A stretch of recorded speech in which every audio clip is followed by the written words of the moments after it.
Dracula by Bram Stoker. Chapter 7. Cutting from the Daily Graph. 8th August. Pasted in Mina Murray's journal. From a correspondent. Whitby. One of the greatest and suddenest storms on record has just been experienced here, with results both strange and unique. The weather had been somewhat sultry, but not to any degree uncommon in the month of August. Saturday evening was as fine as was ever known, and the great body of holiday-makers laid out yesterday for visits to Mulgrave Woods, Robin Hood's Bay, Rig Mill, Runswick, Staithes, and the various trips in the neighbourhood of Whitby. The steamers, Emma and Scarborough, made trips up and down the coast, and there was an unusual amount of tripping, both to and from Whitby. The day was unusually fine till the afternoon, when some of the gossips who frequent the East Cliff churchyard, and from that commanding eminence watch the wide sweep of sea visible to the north and east, called attention to a sudden show of mares' tails high in the sky to the northwest. The wind was then blowing from the southwest in the mild degree which in barometrical language is ranked number 2, light breeze. The Coast Guard on duty at once made report, and one old fisherman who for more than half a century has kept watch on weather signs from the East Cliff foretold in an emphatic manner the coming of a sudden storm.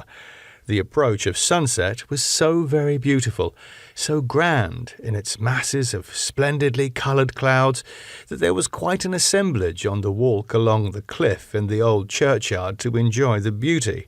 Before the sun dipped below the black mass of Kettleness, standing boldly athwart the western sky, its downward wind was marked by myriad clouds of every sunset colour, flame, purple, pink, green, violet, and all the tints of gold, with here and there masses, not large, but of seemingly absolute blackness, in all sorts of shapes, as well outlined as colossal silhouettes.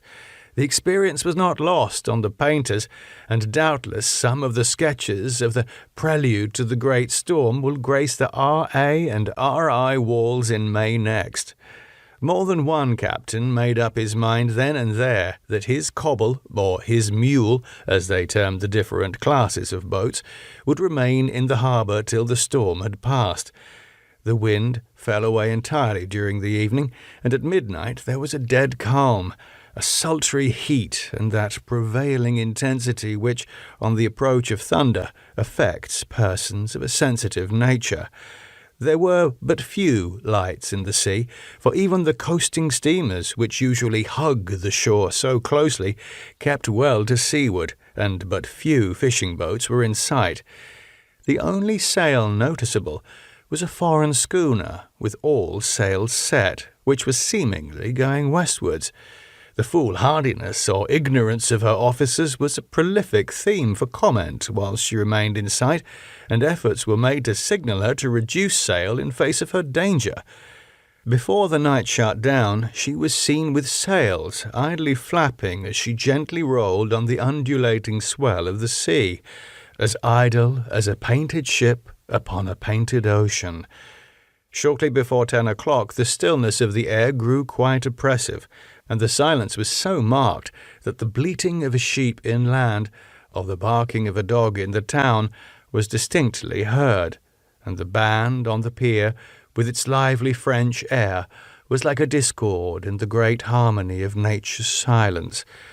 A little after midnight came a strange sound from over the sea, and high overhead the air began to carry a strange, faint, hollow booming. Then, without warning, the tempest broke, with a rapidity which at the time seemed incredible, and even afterwards is impossible to realize. The whole aspect of nature at once became convulsed. The waves rose in growing fury, each overtopping its fellow, till in a very few minutes the lately glassy sea was like a roaring and devouring monster. White-crested waves beat madly on the level sands and rushed up the shelving cliffs. Others broke over the piers and with their spume swept the lanthorns of the lighthouses which rise from the end of either pier of Whitby Harbour. The wind roared like thunder and blew with such force that it was with difficulty that even strong men kept their feet, or clung with grim clasp to the iron stanchions. It was found necessary to clear the entire piers from the mass of onlookers, or else the fatalities of the night would have been increased manifold. To add to the difficulties and dangers of the time, masses of sea fog came drifting inland, white, wet clouds which swept by in ghostly fashion, so dank and damp and cold that it needed but little effort of imagination to think that the spirits of those lost at sea were touching their living brethren with the clammy hands of death, and many a one shuddered as the wreaths of sea mist swept by. At times the mist cleared, and the sea for some distance could be seen in the glare of the lightning, which now came thick and fast, followed by such sudden peals of thunder that the whole sky overhead seemed trembling under the shock of the footsteps of the storm. Some of the scenes thus revealed were of immeasurable grandeur and of absorbing interest. The sea, running mountains high, threw skywards with each wave mighty masses of white foam, which the tempest seemed to snatch at and whirl away into space. Here and there a fishing boat with a rag of sail running madly for shelter before the blast. Now and again the white wings of a storm-tossed seabird. On the summit of the east cliff, the new searchlight was ready for experiment, but had not yet been tried. The officers in charge of it got it into working order, and in the pauses of the inrushing mist swept with it the surface of the sea. Once or twice its service was most effective, as when a fishing boat with gunwale under water rushed into the harbour, able, by the guidance of the sheltering light, to avoid the danger of dashing against the piers. As each boat achieved the safety of the port, there was a shout of joy from the mass of people on shore, a shout which for a moment seemed to cleave the gale and was then swept away in its rush. Before long, the searchlight discovered some distance away a schooner with all sails set, apparently the same vessel which had been noticed earlier in the evening. The wind had by this time backed to the east, and there was a shudder amongst the watchers on the cliff as they realized the terrible danger in which she now was.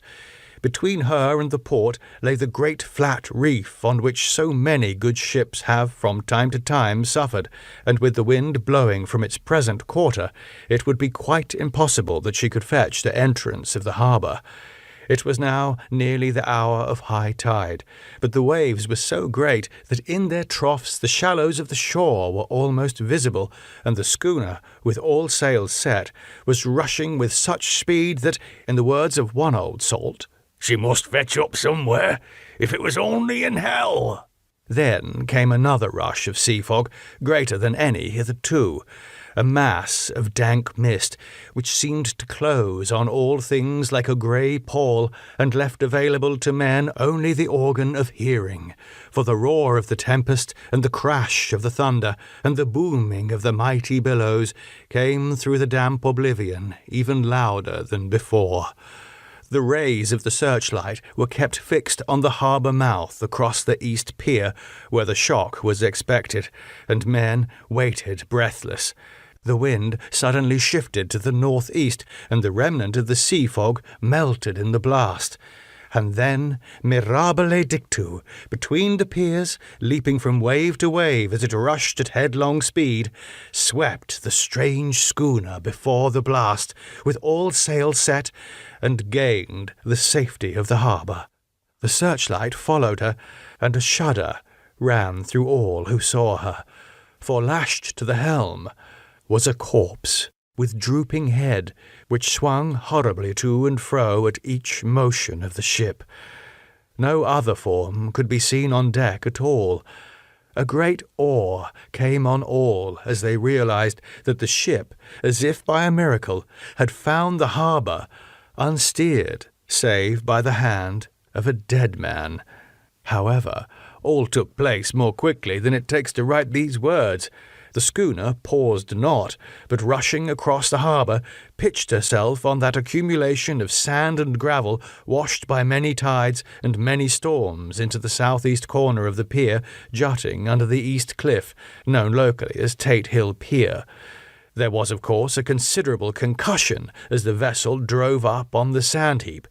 Every spar, rope, and stay was strained, and some of the top hammer came crashing down.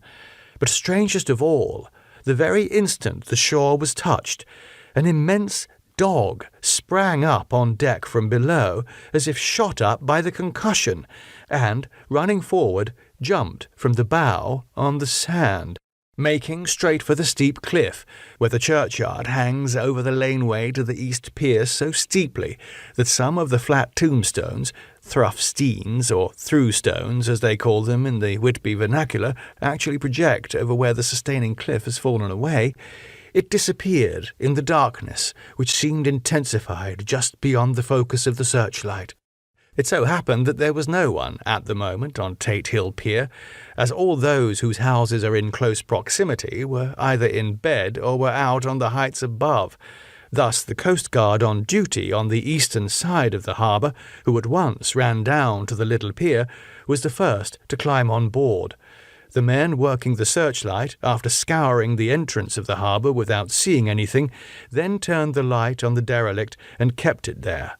The Coast Guard ran aft, and when he came beside the wheel, bent over to examine it, and recoiled at once as though under some sudden emotion.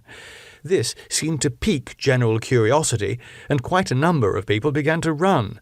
It is a good way round from the west cliff by the drawbridge to Tate Hill Pier, but your correspondent is a fairly good runner, and came well ahead of the crowd. When I arrived, however, I found already assembled on the pier a crowd, whom the Coast Guard and police refused to allow to come on board. By the courtesy of the chief boatman, I was, as your correspondent, permitted to climb on deck, and was one of a small group who saw the dead seaman whilst actually lashed to the wheel. It was no wonder that the Coast Guard was surprised or even awed, for not often can such a sight have been seen. The man was simply fastened by his hands, tied one over the other, to a spoke of the wheel. Between the inner hand and the wood was a crucifix, the set of beads on which it was fastened being around both wrists and wheel, and all kept fast by the binding cords. The poor fellow may have been seated at one time, but the flapping and buffeting of the sails had worked through the rudder of the wheel and dragged him to and fro, so that the cords with which he was tied had cut the flesh to the bone. Accurate note was made of the state of things, and a doctor, Surgeon J.M. Caffin of 33 East Elliot Place, who came immediately after me, declared, after making examination, that the man must have been dead for quite 2 days. In his pocket was a bottle, carefully corked, empty, save for a little roll of paper, which proved to be the addendum to the log. The Coast Guard said the man must have tied up his own hands, fastening the knots with his teeth. The fact that the Coast Guard was the first on board may save some complications later on in the Admiralty Court, for Coast Guards cannot claim the salvage, which is the right of the first civilian entering on a derelict.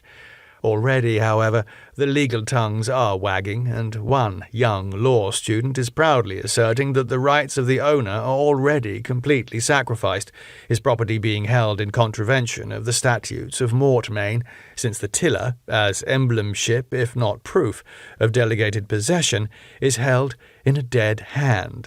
It is needless to say that the dead steersman has been reverently removed from the place where he held his honourable watch and ward till death, a steadfastness as noble as that of the young Casabianca, and placed in the mortuary to await inquest. Already the sudden storm is passing, and its fierceness is abating. Crowds are scattering homeward, and the sky is beginning to redden over the Yorkshire wolds.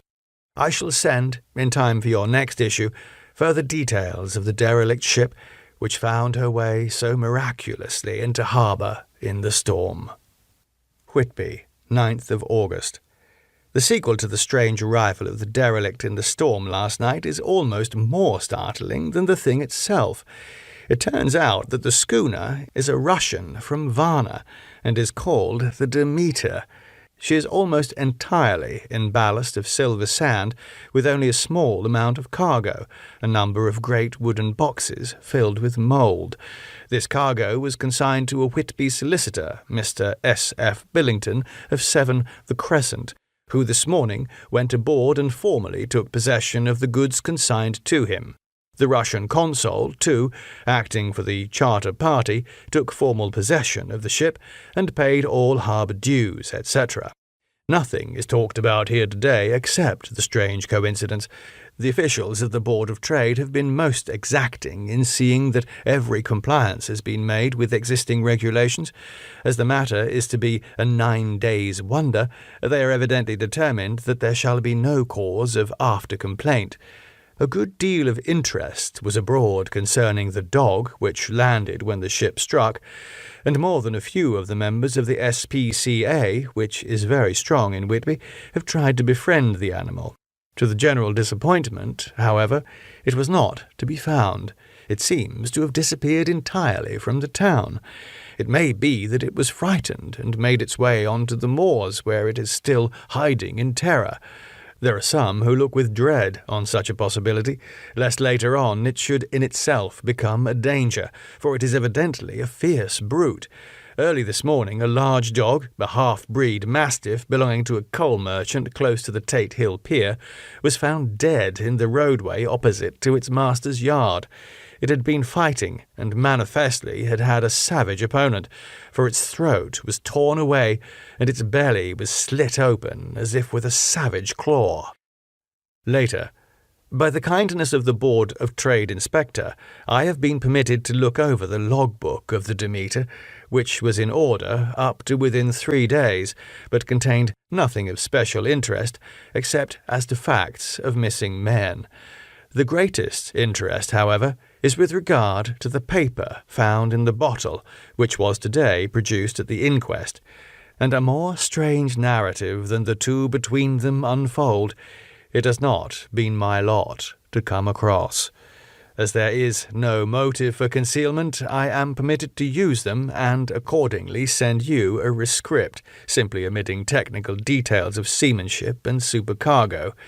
It almost seems as though the captain had been seized with some kind of mania before he had got well into blue water, and that this had developed persistently throughout the voyage. Of course, my statement must be taken cum grano, since I am writing from the dictation of a clerk of the Russian consul, who kindly translated for me, time being short. Varna to Whitby. Written 18th July. Things so strange happening that I shall keep accurate note henceforth till we land. On 6th July we finished taking in cargo, silver sand and boxes of earth. At noon set sail, east wind, fresh, crew 5 hands, 2 mates, cook, and myself, captain. On 11th July at dawn entered Bosphorus, boarded by Turkish customs officers, bakshish, all correct, underway at 4 p.m. On 12th July, through Dardanelles, more customs officers and flagboat of guarding squadron. Bakshish again. Work of officers thorough but quick. Want us off soon. At dark, passed into archipelago. On 13th of July, past Cape Matapan. Crew dissatisfied about something, seemed scared, but would not speak out. On 14th July was somewhat anxious about crew. Men, all steady fellows who sailed with me before. Mate could not make out what was wrong. They only told him there was something, and crossed themselves. Mate lost temper with one of them that day and struck him. Expected fierce quarrel, but all was quiet. On 16th July, mate reported in the morning that one of the crew, Petrovsky, was missing. Could not account for it. Took larboard watch 8 bells last night. Was relieved by Abramov. but did not go to bunk. Men more downcast than ever. All said they expected something of the kind, but would not say more than there was something aboard. Mate, getting very impatient with them, feared some trouble ahead. On 17 July, yesterday, one of the men, Olgaren, came to my cabin and, in an awestruck way, confided to me that he thought there was a strange man aboard the ship. He said that in his watch he had been sheltering behind the deck-house, as there was a rainstorm, when he saw a tall, thin man, who was not like any of the crew, come up the companionway and go along the deck forward and disappear. He followed, cautiously, but when he got to bows, found no one, and the hatchways were all closed. He was in a panic of superstitious fear, and I am afraid the panic may spread. To allay it, I shall today search entire ship, carefully from stem to stern. Later in the day I got together the whole crew and told them, as they evidently thought there was someone in the ship, we would search from stem to stern. First mate, angry, said it was folly, and to yield to such foolish ideas would demoralize the men. Said he would engage to keep them out of trouble with a handspike. I let him take the helm, while the rest began thorough search, all keeping abreast with lanterns. We left no corner unsearched. As there were only the big wooden boxes, there were no odd corners where a man could hide. Men much relieved when search over, and went back to work cheerfully. First mate scowled, but said nothing. 22nd July. Rough weather last 3 days, and all hands busy with sails. No time to be frightened. Men seem to have forgotten their dread. Mate cheerful again, and all on good terms. Praised men for work in bad weather. Past Gibraltar and out through straits. All well. 24th July. There seems some doom over this ship. Already a hand short and entering on the Bay of Biscay with wild weather ahead. And yet, last night, another man lost. Disappeared. Like the first, he came off his watch and was not seen again. Men all in a panic of fear. Sent a round robin asking to have double watch as they fear to be alone. Mate angry. Fear there will be some trouble as either he or the men will do some violence. 28th July. 4 days in hell.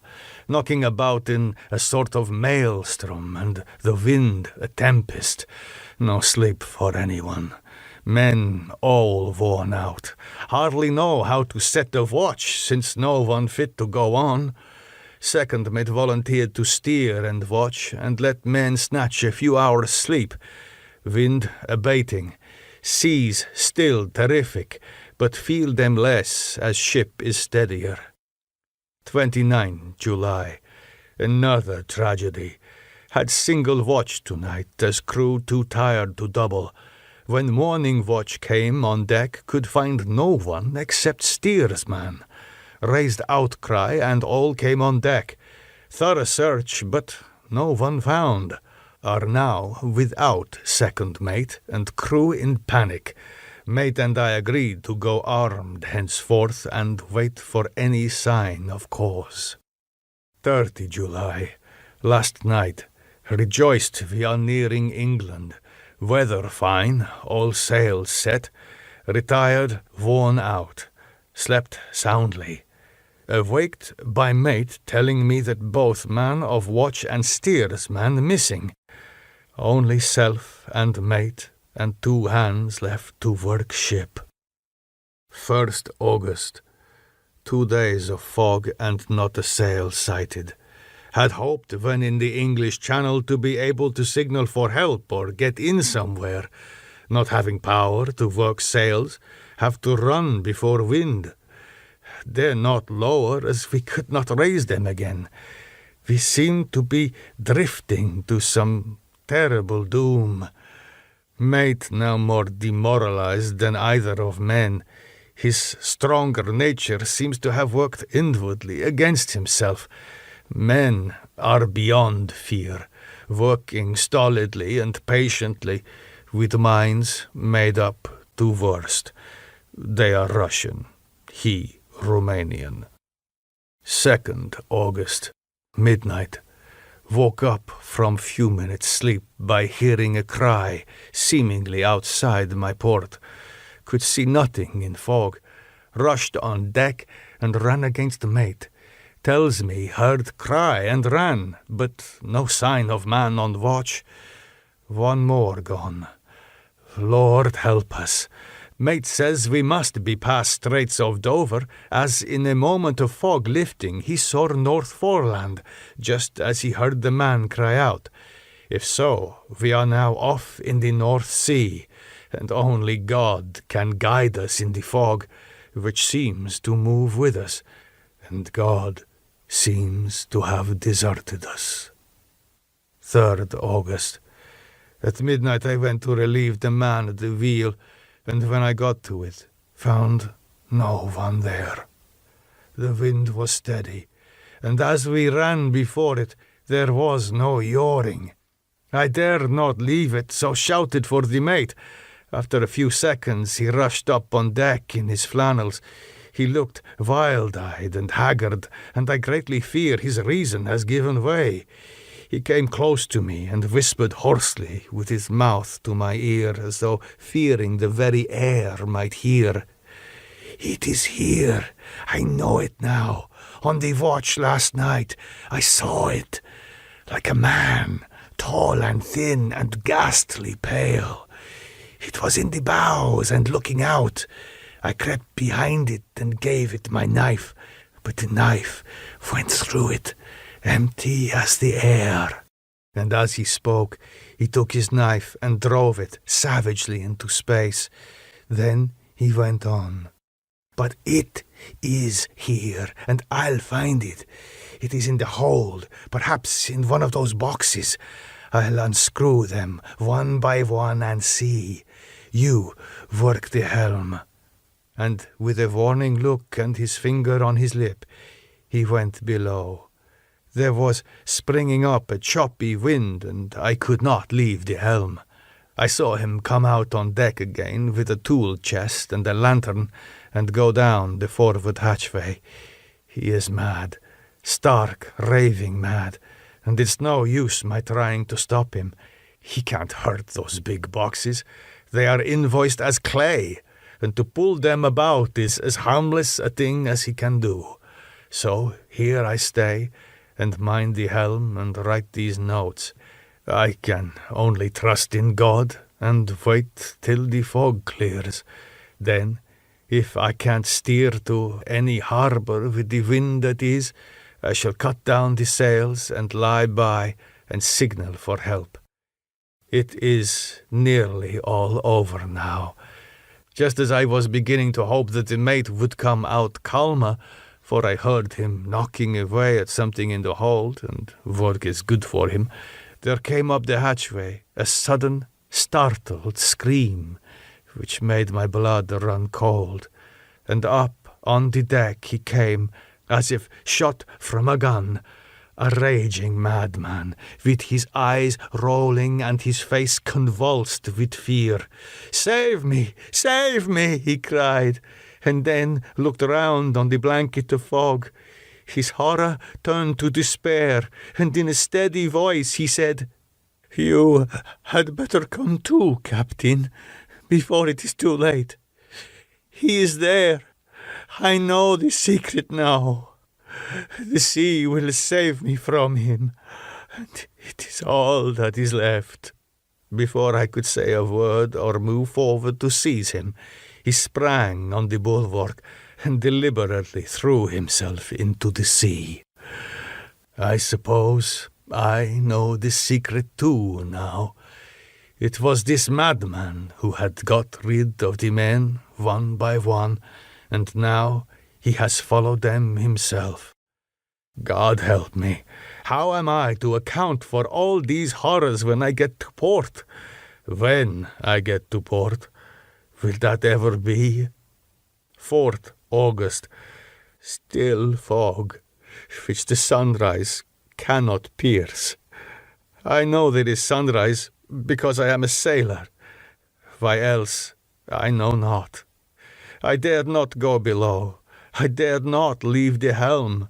So here all night I stayed, and in the dimness of the night I saw it. Him.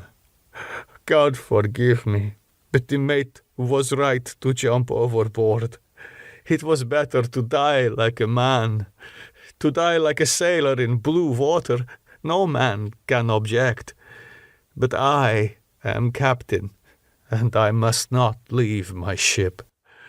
But I shall baffle this fiend or monster, for I shall tie my hands to the wheel when my strength begins to fail, and along with them I shall tie that which it dare not touch, and then, come good wind or foul, I shall save my soul and my honor as a captain. I am growing weaker, and the night is coming on. If he can look me in the face again, I may not have time to act. If we are wrecked, mayhap this bottle may be found, and those who find it may understand. If not, well, then all men shall know that I have been true to my trust. God, the Blessed Virgin, and the saints help a poor ignorant soul trying to do his duty. Mina Murray's Journal, 8th August. Lucy was very restless all night, and I too could not sleep. The storm was fearful, and as it boomed loudly among the chimney pots, it made me shudder. When a sharp puff came, it seemed to be like a distant gun. Strangely enough, Lucy did not wake, but she got up twice and dressed herself. Fortunately, each time I awoke in time and managed to undress her without waking her and got her back into bed. It is a very strange thing, this sleepwalking, for as soon as her will is thwarted in any physical way, her intention, if there be any, disappears, and she yields herself almost exactly to the routine of her life. Early in the morning we both got up and went down to the harbour to see if anything had happened in the night. There were very few people about, and though the sun was bright and the air clear and fresh, the big, grim-looking waves that seemed dark themselves because the foam that topped them was like snow forced themselves in through the narrow mouth of the harbour like a bullying man going through a crowd. Somehow I felt glad that Jonathan was not on the sea last night, but on land. But, oh, is he on land or sea? Where is he, and how? If I only knew what to do, and could do anything. 10th August. The funeral of the poor sea captain today was most touching. Every boat in the harbour seemed to be there, and the coffin was carried by captains all the way from Tate Hill Pier up to the churchyard. Lucy came with me, and we went early to our old seat. The cortege of boats went up the river to the viaduct and came down again. We had a lovely view, and saw the procession nearly all the way. The poor fellow was laid to rest quite near our seat, so that we stood on it when the time came and saw everything. Poor Lucy seemed much upset. She was restless and uneasy all the time, and I cannot but think that her dreaming at night is telling on her. She is quite odd in one thing. She will not admit to me that there is any cause for restlessness, or if there be, she does not understand it herself.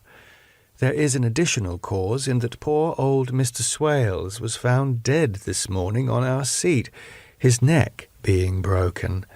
He had evidently, as the doctor said, fallen back in the seat in some sort of fright, for there was a look of fear and horror on his face that the men said made them shudder.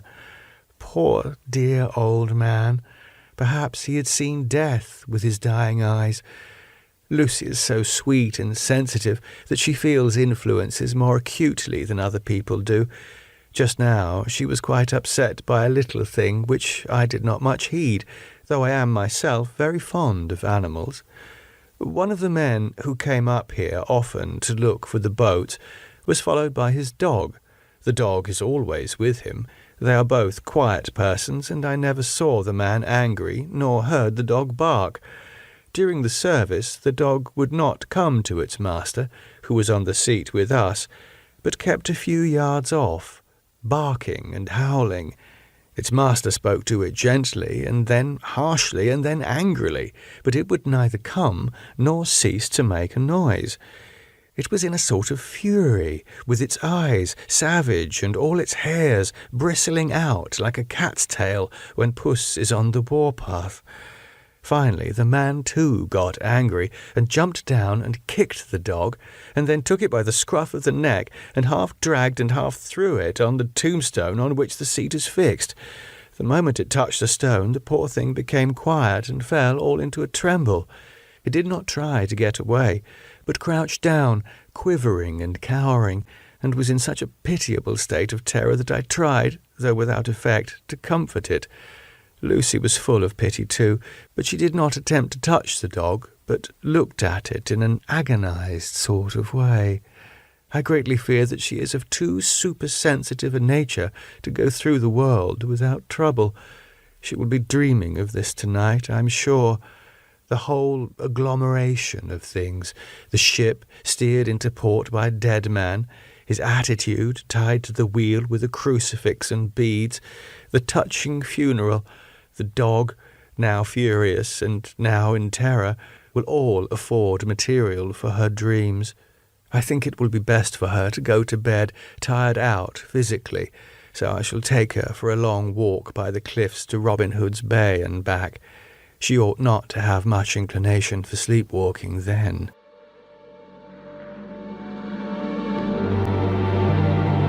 The music on the podcast is by Andrew Rothman. For more information, go to arothman.com.